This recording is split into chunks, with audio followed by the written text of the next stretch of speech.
Hi, this is Joseph Bathis from ESPN 1000, and this is Chuck April.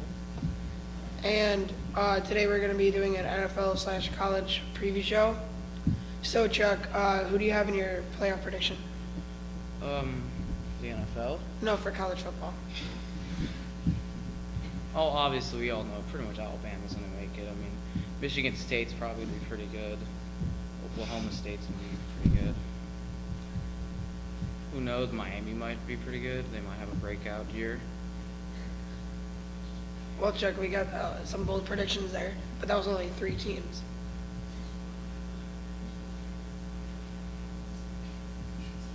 You said Oklahoma State too? Yes. All right, well, I'm going to go this year. I think Clemson's going to be the number 1 seed. Deshaun Watson's only going to grow and get better. That guy's an absolute stud, especially in college. I mean, where he reminds me a lot of Johnny Manziel, except I feel like he has a better arm. And I also feel like Alabama's going to be a really good team too, as their defense is always bolstering. Even after the losses of Reggie Ragland, Jerron Reed, and A'Shawn Robinson, they're still, I feel like every year they just keep bringing guys. I mean, they lost Derrick Henry, the former Heisman winner of 2015, but Bo Scarborough is looking like an absolute stud. I mean, that guy is just a monster, and he's only going to get better as his years go on. Now, I also feel Notre Dame, it's going to be their year. They were injury plagued last year, and they also made it to the Fiesta Bowl. It gave Ohio State a run for their money. I think it's their year. And then Michigan. Jim Harbaugh has definitely made a difference to that team. I mean, they're really freaking good now. And I think those are my 4 teams. All right, so Chuck, let's move to NFL.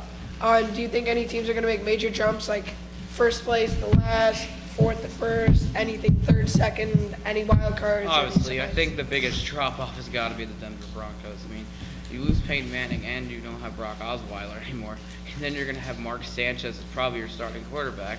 We saw how that played out in New York. That's just not going to work out. I mean, the Dolphins, they're probably going to finish 9-7, maybe if they're really good. 10-6 probably. But that'd be a little bit of a.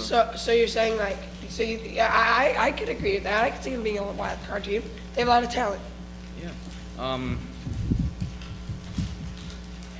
If RG3 plays out of his mind, if the Cleveland Browns get extremely lucky and somehow make it with a 7-9 record, probably. No, that's not happening, especially in that division with Pittsburgh and Cincinnati. Even Baltimore is going to have a better year than Cleveland. Cleveland's just a mess, almost as bad as Philadelphia. Oakland, the Raiders, they're improving. Carr's shown he's got a lot of potential. He's pretty good as a QB. Where do you think they're going to finish? I'd say 9-7 probably. But where in their division? Third probably. Behind the Raiders. Oh, behind the Chiefs. Yeah. But I gotta say the biggest drop off I have to agree is the Denver Broncos or the Washington Redskins. Kirk Cousins, I feel like, yes, he does have guys like Jordan Reed to work with, but I don't think their defense is enough. They have a good secondary now, especially with superstars cornerback Josh Norman, but I don't see it in their front 7 anymore. I mean, Ryan Kerrigan's a solid player, Brian Arakpo, but those 2 guys are like getting, I mean, Brian Arakpo, what is he, like 28, 29 now? I mean, they got to get some, he's not even on the Redskins anymore. All right, my bad. But the Ryan Kerrigan's pretty good. But that's the only guy I see in their front 7 that's going to have a lot of production. But, Chuck, I also believe that the Chicago Bears are going to have a solid year. Danny Trevathan and Leonard Floyd are going to help that front 7 a lot. And I think Jonathan Bullard is definitely underrated. I mean, he could have easily been a top 15 pick in that draft, and he fell to the 2nd round. And also, I got to say that the Dallas Cowboys are going to have a great year. If it wasn't for Tony Romo getting injured last year, they would have been a playoff team. And Des Bryant. Chuck.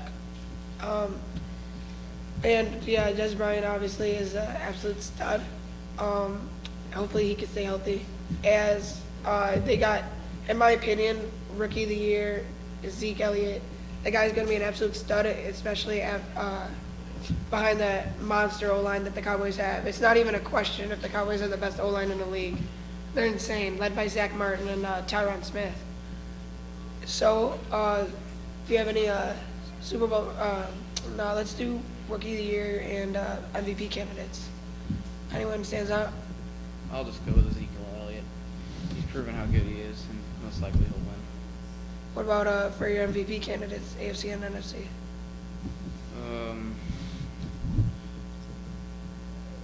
The AFC, I think Tom Brady might be pretty good, and he might have a bounce back. I mean, he's always a good quarterback. But Chucky's out for 4 games.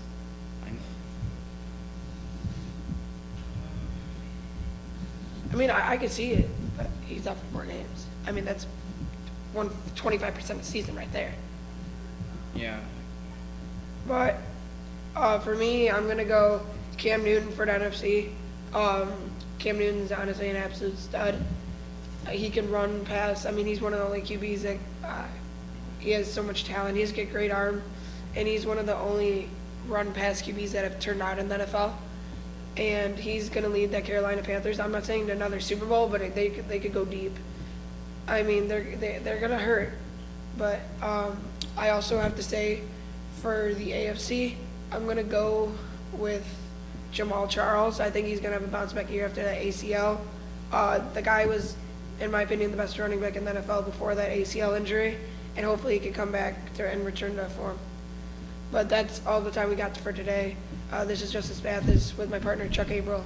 See you tomorrow.